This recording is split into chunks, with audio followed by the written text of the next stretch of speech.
Hello and welcome to another edition of Shadow Talk. In this week's episode, we'll be looking at the threats to ERP applications. JP Perez Echegoyen, CTO of Anapsys, joins me, Michael Marriott, to talk about the exposure of SAP and Oracle applications, the market for exploits, and the threat actors we've observed targeting the sensitive data that sits within these applications. Hello and welcome to another edition of Shadow Talk, and in this week's episode we're going to talk all things risks to ERP applications. And joining me this week is JP Perez Echegoyen from Anapsys. Hi JP, how are you? Hey Mike, how are you? Yeah, that's I see you hit the nail with my name and last name, so happy about that as well, but also more excited about being able to speak with you about this research. Absolutely, yeah. The research that was published last week was our first joint research between Anapsys and Digital Shadows. Do you want to talk briefly, your CTO at Anapsys, what it is that Anapsys do? Yeah, absolutely, yeah. So we started in 2009. We were a couple of IT security guys with a strong background on penetration testing. And we realized that every time we were going to an SAP or ERP customer, and those applications were a part of the scope of the pen test, every time we were able to show the organization that through multiple different ways, the whole entire landscape was able to be compromised. And we are talking about like really sensitive, important, highly regulated data for these customers. So we realized this pattern was coming along all the time, one over and over, and we realized, hey, there's a big problem here for the biggest organizations in the world, and no one is really taking a look at it.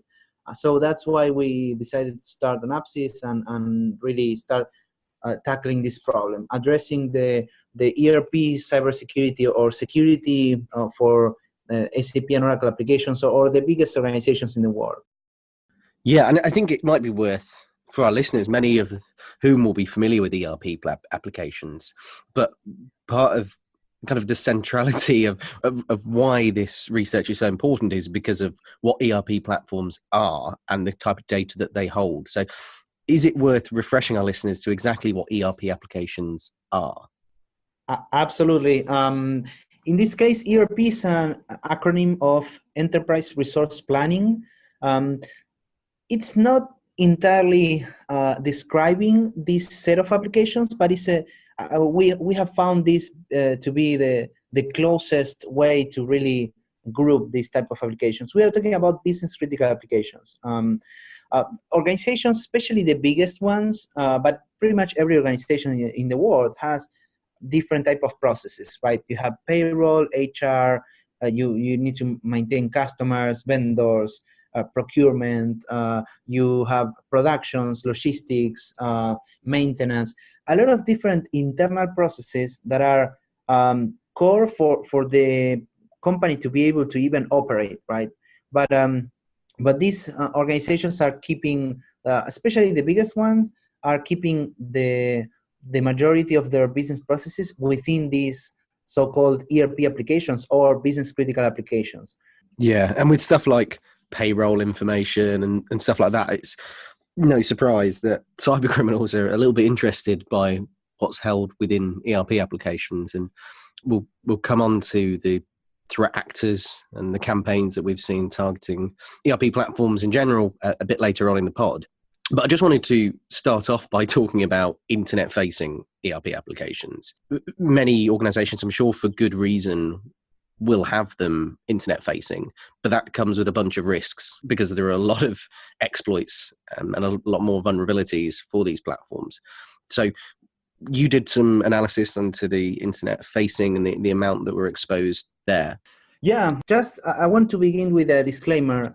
Having an internet facing application is not a risk per se, right? But having it internet facing does introduce a lot of different risks and definitely increases the probability of some of those risks to be actually materialized. So it definitely requires some special treatment because suddenly this application is now potentially targeted by an infinite number of different threat actors. So that's why it really requires special attention. But yeah, absolutely, we did an assessment on the internet-facing ERP components. We really wanted to do something that could be also validated by anyone else, right? And in that case, we used publicly available search engines, those search engines that are continuously mapping and scanning and identifying IoT devices and hosts and servers. So examples of this might be like Shodan. Exactly, yeah, Shodan and Census. So we use those, and we identified over 17,000 ERP components, and that breaks into different type of ERP components. For example, Oracle e-Business Suite, which we found over 750. We found over 10,000 sub-routers, which actually, that being able to identify a sub-router over the internet, that I would say that that's a risk by itself, because that sub-router should be limited by a firewall to begin with. So just being able to access that TCP port is a risk. Yeah, do we want to unpack that a little bit more, JP? Because you can have your application not necessarily internet facing, but then if your SAP router is exposed, then that causes different risks for the organization. Yeah, so sub-router is a component that SAP uses to connect to your internal SAP applications to provide support and for enabling the ability for your internal SAP applications to reach out to SAP for pulling data, technical data as well. So it's a two-way communication, mainly with SAP, and that would be probably most of the sub-routers that are installed because of that use case. The problem is that if that TCP service needs to connect only to SAP, then the TCP port should be restricted by a firewall to only be accessible by SAP IPs and not everyone else, because there could be vulnerabilities that could be exploited to target that SAP router if it's not properly updated, especially, and then that could be the entry door for any attacker to really start targeting the SAP applications or the internal SAP system. So yeah, the sub-router is definitely one component that we should restrict to the whole internet. And additionally, we found other web components from SAP as well, internet facing. The interesting part of that is that based on the host names of those applications, we could identify that some of those hosts were not production systems. So that means that potentially those systems could be more vulnerable than a productive system, because those systems are usually less protected, less audited, less secure than a productive environment. So that could be the, let's say, entry door for attackers to really start targeting other systems, and the entry door for an internal landscape. And in terms of internet exposure, I would say those were the main findings that we identified. We didn't do any type of active scanning or vulnerability assessment or anything. We really wanted to use publicly available search engines, and using that, we could find some super interesting results. Yeah, I think it's almost more interesting to use the tools that are available to everybody, because that gives an indication of what the attackers have at their disposal as well. And if you even look beyond Shodan and Census, you can get a lot from Google hacking. And you can see cyber criminals across dark web and criminal forums. They're sharing these Google Docs as well. And with pretty easy Google searches, you can identify a fair few internet-facing applications. Yeah, and there are thousands of results that are coming out if you use some of these Google Docs that are, as you mentioned, we have seen in some criminal forums and some sites that really are getting the attention of cyber criminals. But something that was really, really interesting for me was using one of those Google Docs, we're able to identify almost 100 results from an SAP-based component that is no longer supported by SAP. So it's something that if organizations have, it's super old.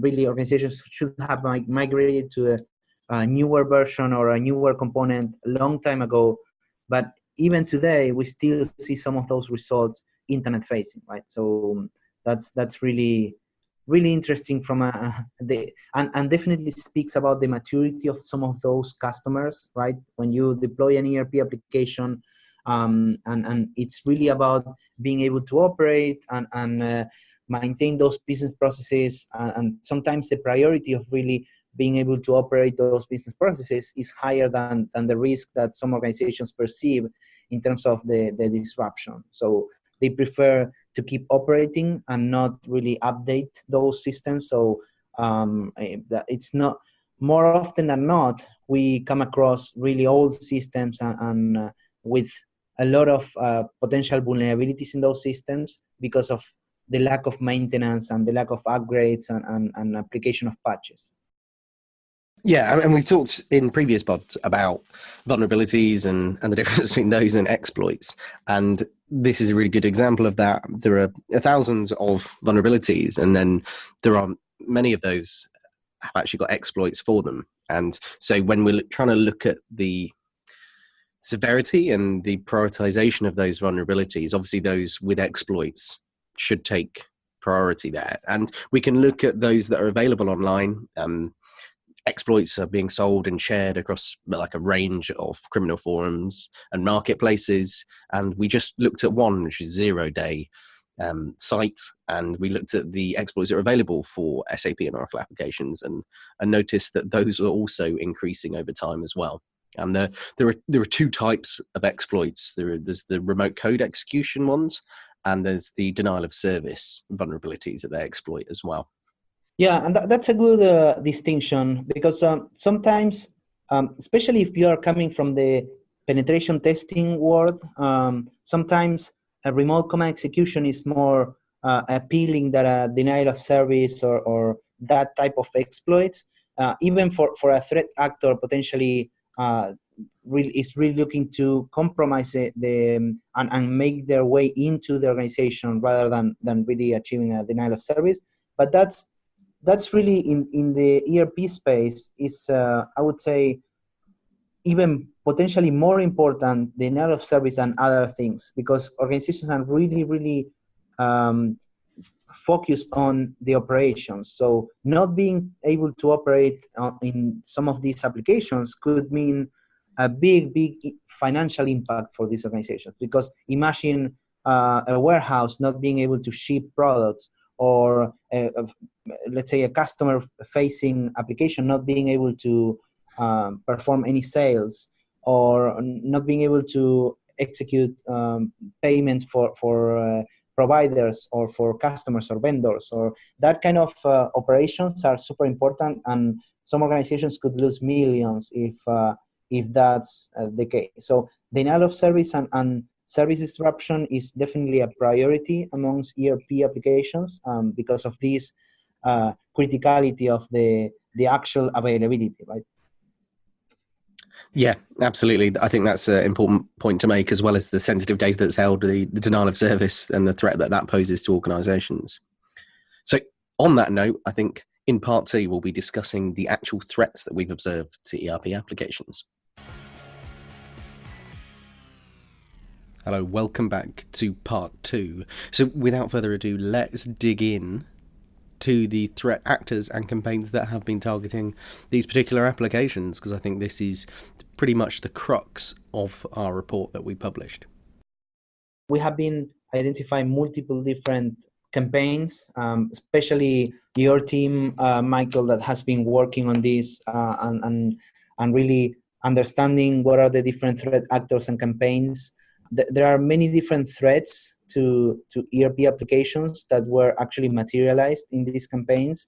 Specifically speaking about the different threats, we can mention vulnerabilities as unpatched vulnerabilities as being one of them. Invoker servlet is one of those that was highlighted in 2016 by the DHS or the US CERT with a technical alert. In that case, there was evidence of many different organizations being actually exploited through this. We still see this vulnerability being exploited even recently. So it's very important to keep up with the patches and the vulnerabilities. We're still talking about a vulnerability that was patched around 2010, and yet still some sites vulnerable to this. So it's very, very important to keep up with the invoker servlet. But not only about that, we have seen also examples of exploitation of the SOAP RFC vulnerability. Yeah. Yeah. If we that particular SOAP RFC one that you mentioned, that was part of the Fuck the Fash hacktivist campaign, I believe, that targeted right-wing perceived neo-fascist type domains. Do we want to briefly say what the SOAP RFC is? Is it a misconfiguration or a vulnerability? Yeah, that's actually a misconfiguration. It's an interesting service because it's a web service in the SAP applications, in the SAP NetWeaver stack, that actually connects the web interface with another component which is called the gateway. So it's basically a translation of HTTP to RFC. HTTP being the hypertext transfers protocol that we are pretty much all familiar with because it's going through a browser, and we are it's well known. RFC is a proprietary protocol from SAP. So in this case, anyone would be able to, through the browser, actually execute RFC functions. And that's what they did with the exploitation of this vulnerability. Actually, not a vulnerability, but a misconfiguration. If the service is enabled and internet-facing, then anyone would be able to actually execute RFC functions. So there are actually a couple of Metasploit exploits that can be used for this.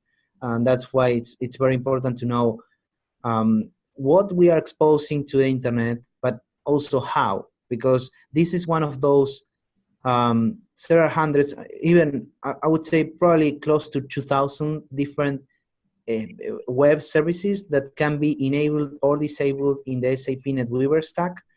So if one of those is, let's say, inadvertently enabled, then it's there and it could be reached by anyone. And there are many of those critical services.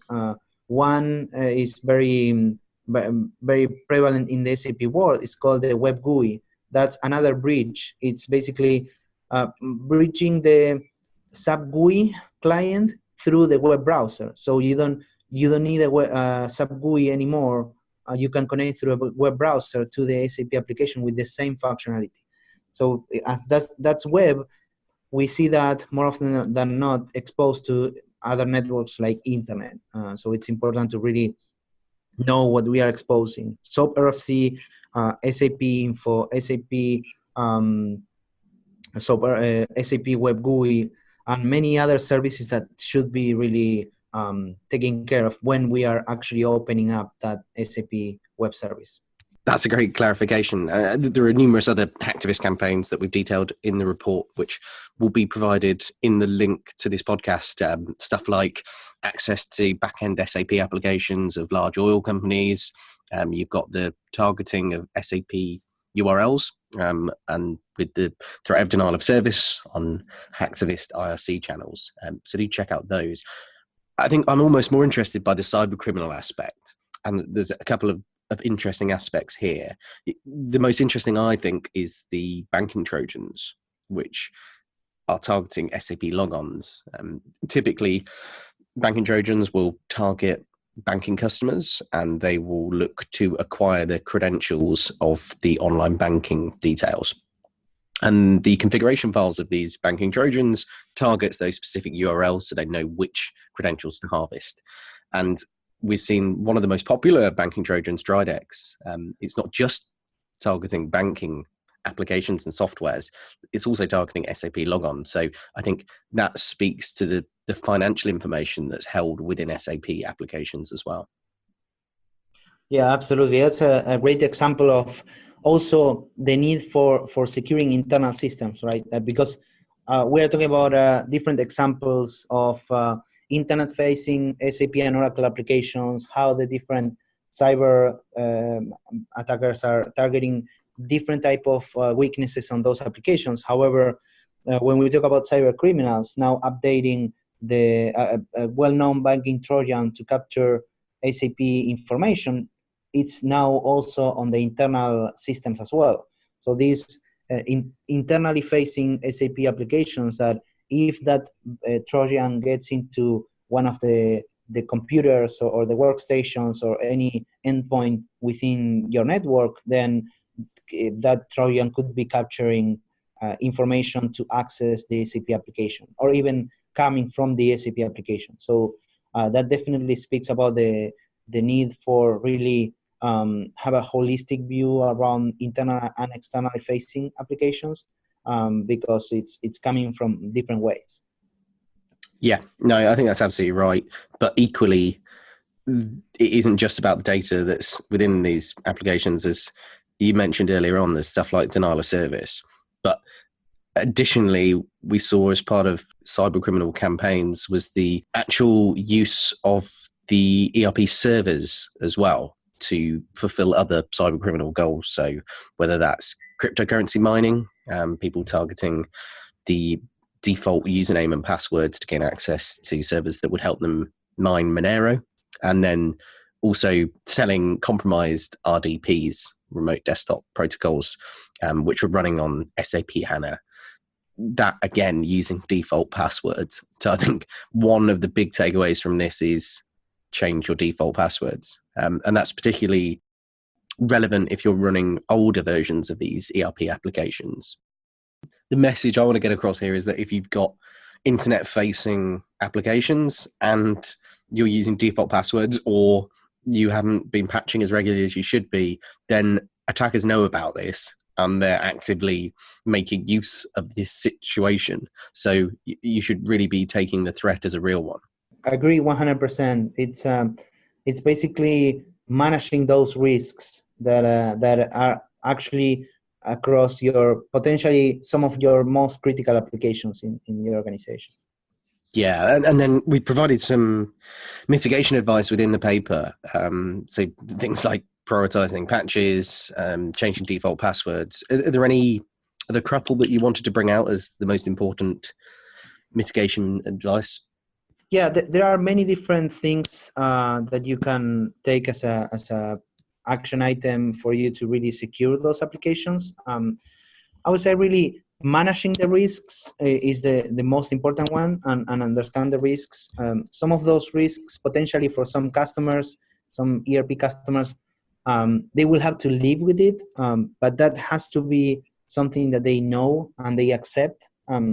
Just flying blind with a ton of risks on the some of the most critical applications in the organization is definitely not an option, because at some point attackers know about that and they will be able to abuse of that. So managing those risks, applying patches, make sure you know how to expose if there is a valid business case and a one that is needed and acknowledged by the business for exposing ERP applications to the internet, then it has to be done in the right way with a proper security program in place to really make sure that you're applying the patches on time, that you are securing that system with the proper configuration, that no default insecure settings and insecure users are configured, that you're only exposing the services that you're going to use and nothing more than that, that the interfaces are properly secured.